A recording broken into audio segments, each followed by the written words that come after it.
This is geometry lesson 8.7, special right triangles. So the big idea says the lengths of the sides of special right triangles with 30-degree or 45-degree angles are related in some very simple ways. So we're going to look at some special cases. We will relate it back to the Pythagorean theorem a little bit. But these are going to be very specific triangles that have certain angles that we know something about the sides that's been discovered through Pythagorean theorem, but it holds true for all triangles with these angle measurements. It allows us to find the side lengths with only one side if we know the angles are these special angles. So with Pythagorean theorem, we always needed two sides to find the third. So with these special triangles, we only need one. Um, and it will save us some time as well. Even if you had two sides, this will get us to the third side faster than Pythagorean theorem. But again, it only works for these very special cases. So the first case we're going to look at is the 45, 45, 90 triangle. So if we start with a square, right, and we draw a diagonal, what we end up with is two congruent isosceles right triangles. So we know all of these angles in a square are 90, and we know all the sides of a square are equal. So when we cut this into two triangles, they're both going to have congruent sides here. So that makes it isosceles. So we know those are going to be equal to each other. We also know those two angles are going to be equal to each other. In an isosceles triangle, the two angles are equal. And if this one's 90, I have 90 left over because we know 180 degrees total are inside of a triangle. And so if these other two angles are equal because they're across from the equal sides, I know they're both 45. So we've learned that all of these angles are going to get bisected in a square when we draw a diagonal. But this is where this special triangle comes from.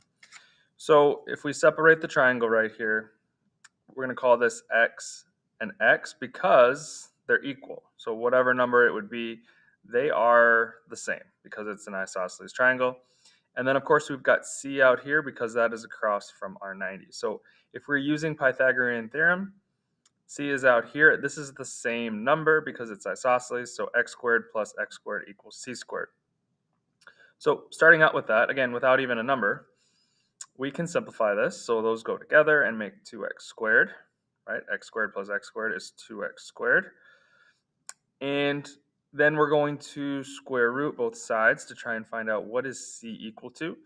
So we square root c squared and get c. And when we square root this side, we can't square root 2, so it stays the square root of 2.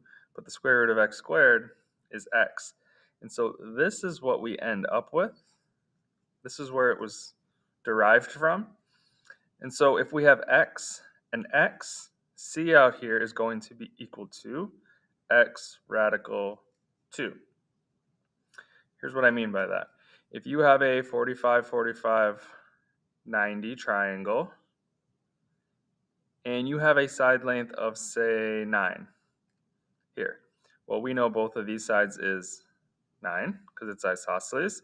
And we know that this out here is going to be 9 radical 2. So that's how this plays in. You can see I've got these two equal sides.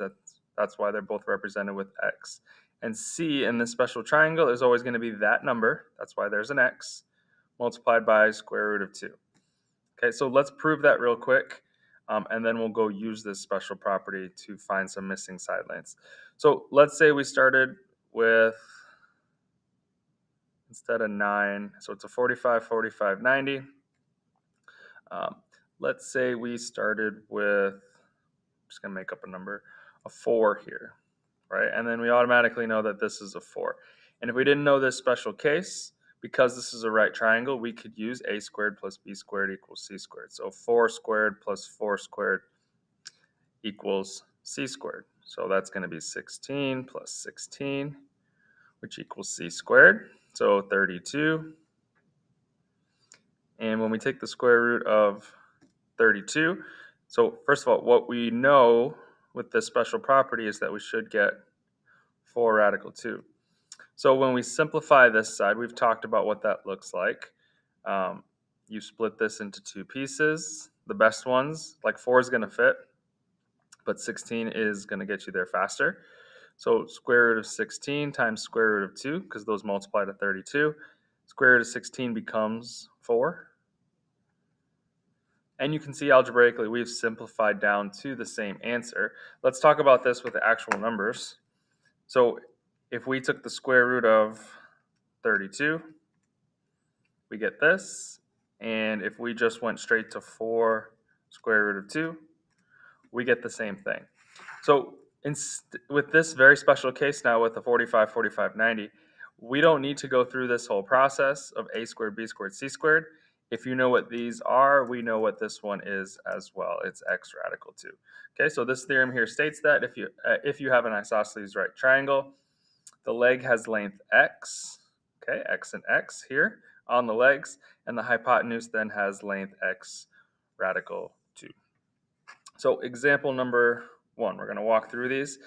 Now, the basics of this is easy, but when things are not given to you in the perfect form, there's a couple little extra steps that we have to do, which are going to seem difficult at first because we're dealing with some square roots. But really, once you kind of get the hang of the simple simplifying trick, it is the same thing every time, and you can solve these very quickly without having to use your a squared, b squared, c squared. So for the first one here, we have a 45, 45, 90, and we're given one of the legs, right? So here's the two legs. We know they're both equal, so this is 6.4. For this whole section, we're just going to fill in all the missing sides. So because these are the legs, that's your x and your x. So this is your x radical 2. So if x is 6.4, this side is going to be 6.4 radical 2. And again, you could run through this. You could do a squared, b squared, c squared. If you did this squared plus this squared. Now, we probably wouldn't, because this is a decimal, we probably wouldn't end up with this nice separated, simplified form. But if we ran this through, 6.4 squared plus 6.4 squared equals c squared. You run these together, you get 81.92. Okay, and then when you square root that, because this was a decimal, there's no way you're going to simplify that down to this on your own, most likely. But if we take the square root of 81.92, we get this answer. And if we do 6.4 times the square root of 2, we get the same answer. Okay, so it saves us so much time when we've got this property sitting there just like that. So when we look at this next one, and they don't have to give you both 45s, right? If we have a 90 and a 45, if you took those from 180, you're left with 45. So we've got that. Ignore the x and the y here. I don't want you to get confused and think that means they're different. Those would just be spots that you'd be solving for. So we're just going to cross those out. We're solving for all the missing sides here. So if you notice, this is the hypotenuse. This is in the x radical 2 spot. So what you always want to go back to is, here's your 90. If we've got a 45, 45, it's x, x, and x radical 2. That's what this all comes down to. And so this is in that perfect form because we've got the radical 2. We know x is 10. We don't have to do any fancy work. We know x is 10. And in this triangle, whatever x is, it's going to show up in these two spots as well. So you're going to have 10 and 10. So again, if you were going to go check your work, 10 squared plus 10 squared equals c squared, which is 10 radical 2 squared. And if you ran this all the way out, 10 squared is 100, 100, you're going to get 200. And if we go ahead and use parentheses to plug this in, so parentheses, square root of, let me start over, parentheses, we have 10 square root of 2, close the parentheses and square it, and you can see we also get 200 for that as well. So we're not going to go through this every time. I just want you to see it so you're not just memorizing something without really understanding how it works. So we've just got this shortcut. In this specific situation, 90 degrees, 45, 45, this is always going to work out just like this. Okay, for the next one, now we have something that's a little bit different. So this is where it can get a little confusing. we've got the hypotenuse here, and it's 10, not 10 radical 2. So a lot of people just want to go, oh, so this must just be 10 and 10, 10, 10, 10. Well, that's impossible, first of all. You can't have a 10, 10, 10 triangle. They wouldn't be able to connect like that. And again, this was 10 radical 2. This is just 10. So this equals my x radical 2 position, right? And we want to figure out what's x. That's what's going to go in these two spots. So here's where it gets a little tricky, but I just want you to set up this little mini equation. We know this is the x radical 2 spot. So you just say 10 equals that, and we're going to go ahead and solve it. So I'm just going to bring it down here so we have some space. X radical 2 equals 10. We want to know what x is. We want to get x by itself. So we're going to divide by radical 2 to get rid of it. Now we know what x equals. 10 over radical 2. So technically, you could kind of put that in these two spots, but simplest form never has a square root in the denominator. Okay, simplest form, you're never dividing by a square root. So there's one quick little process to get rid of that. Just in general, you can multiply anything by 1, and it's not going to change. You're not affecting the number. Well, any number over itself, like if I multiply by 4 over 4, like 6 times 4 over 4, 4 over 4 is 1. I would get 24 over 4, and when I divide that, I end up back at 6. So multiplying anything by a number over itself is like multiplying by 1. So here's the trick. I'm going to multiply by square root of 2 over square root of 2 to fix this, okay, to simplify this. I don't want a square root in the denominator, and so I'm going to multiply like this. Here's why. We know when you multiply a square root times itself, you just end up with that number. So I end up with just 2 on the bottom. Okay, square root of 2 times square root of 2 is 2. You can check it in your calculator. And then on the top, now I have 10 radical 2. And this simplifies down because I can divide 10 divided by 2. So my final answer here, 10 divided by 2, is 5 radical 2. So let me show you real quick just so that you see it. 10 divided by square root of 2 is this number. And if I just do 5 square root of 2, it's the same number. Okay, but the simplified version is not going to have a square root in the denominator. You're never going to see that on an answer key. Okay, so our missing sides here are 5 radical 2. Now, the first time you see that, that seems very new probably. I'm sure you touched on it in algebra, but you don't spend a ton of time on that. And so this is now going to feel like, oh man, that's kind of confusing. But it's the same process every time. We just want to get x by itself. We know this is in the x radical 2 spot. You're always going to end up with that radical 2 down there on the bottom, and you always just multiply by radical 2 over radical 2 to simplify it. So once you've done it a couple times and practiced it, you'll have it. Okay, so now we've got something in that x radical 2 spot. Remember, this is my hypotenuse. That's my x radical 2 spot. I've got something there that isn't even just a whole number, right? So some people would see this and just go, oh, it's 4 and 4. Because over here we had the 10 in front and we just went 10 and 10. But that's when you actually have the radical 2 in the radical 2 spot. I don't. I have a radical 10. So just like I did here, you're just going to set that equal to x radical 2 because that's the spot right there. This is your x and your x. We have to find out what x is. Okay, so we're going to take this equation. I'm going to bring it down over here. 4 radical 10 equals x radical 2. All we have to do is get x by itself. So we're dividing by radical 2. This goes away. And you can divide a radical by a radical. And you just take the numbers and divide, and it just becomes that new radical. So 10 divided by 2 is 5. So when I divide radical 10 by radical 2, I get radical 5. And the 4 just stays out front. And that is in nice simplified form. The answer up here for our missing sides is 4 radical 5, 4 radical 5. And that's really basic algebra, right? It looks weird because we've got these square roots, but we know these are being multiplied, so we divide. It's 10 divided by 2, and we've got our answer. So nothing there is extremely difficult. It just looks different than what we've seen before. Okay, so we're going to practice this over a couple days. At first, it's going to seem difficult, but once you kind of see how it works, I promise you that you're going to get the hang of it, and this isn't going to be that bad. Okay, let's go down to example number 2. So the bottom step of this person's pool needs to be replaced. This whole thing is supposed to represent the step. The cost of the repair is based on the size of the step. Side view of the step is shown at the right.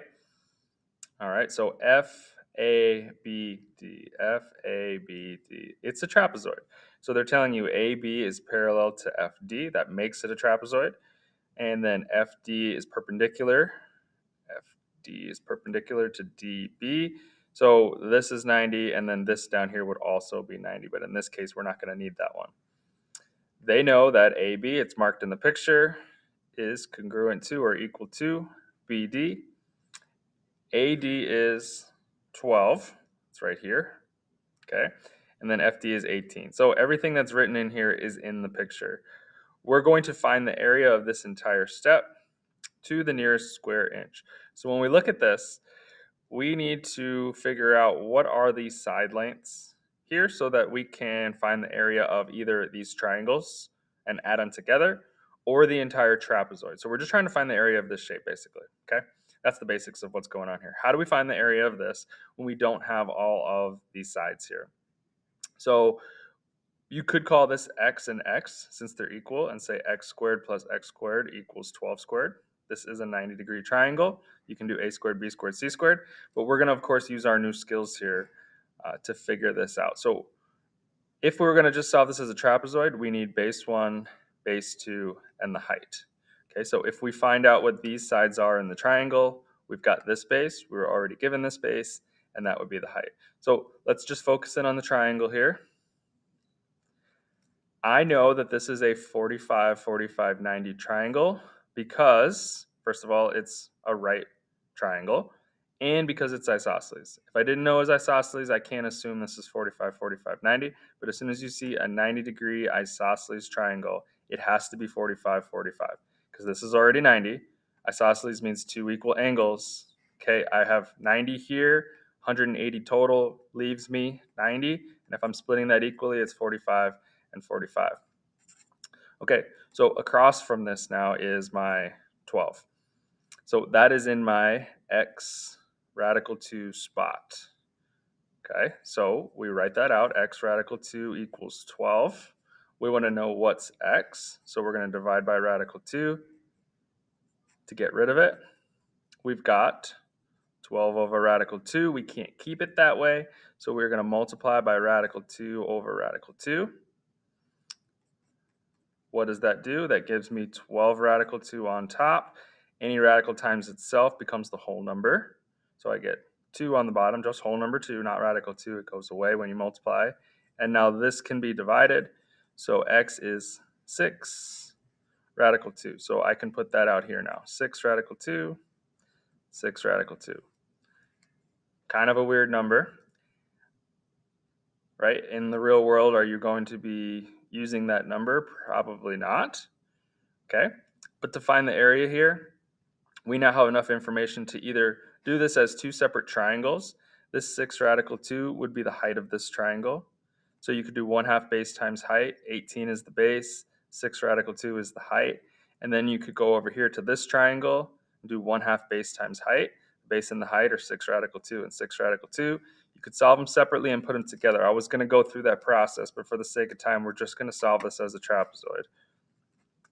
But you could piece it together as two triangles, of course. So my trapezoid formula, 1/2 times the height times base 1 plus base 2. Okay, the height is 6 radical 2. My bases are 6 radical 2 and 18. So 18 plus 6 radical 2. At this point, just let the calculator do the work because they're telling you that we're rounding this to the nearest square inch, which would be the nearest whole number. So we're going to round this anyway. So the calculator is perfectly fine. We don't have to worry about trying to save this radical if they want the exact answer, which they don't want here. And it's complicated enough that that's nice. That makes sense. Okay, so I'm just going to write all of this out for you in the calculator so that you can get better at doing that. You should practice here with me if you've got one of these handy. So it's going to be 0.5 for the 1/2 times 6 square root of 2. You could have put that in parentheses like I had it written out here. You don't have to. Times. Now, you could have either already put these together and have that decimal answer and then put it here. But I think it's easier actually if you just put it all in here. But you will need to use parentheses to tell the calculator I have to add this together first. If you don't put parentheses, it's going to multiply this times the 18 and add this later. We know you add these first. So I'm going to put this inside parentheses, 18 plus 6 square root of 2. Now, if I hit close parentheses and I'm still under the radical, it's going to put it there, which I don't want. So quick calculator skills. You go back and you actually don't hit clear. It'll clear out everything. You hit the delete button and it will just clear out that last thing that you're on. You got to press this little arrow to the side to get out from underneath the square root. You can see the cursor now is out here. Now you can close your parentheses. This looks exactly like this. I can hit enter.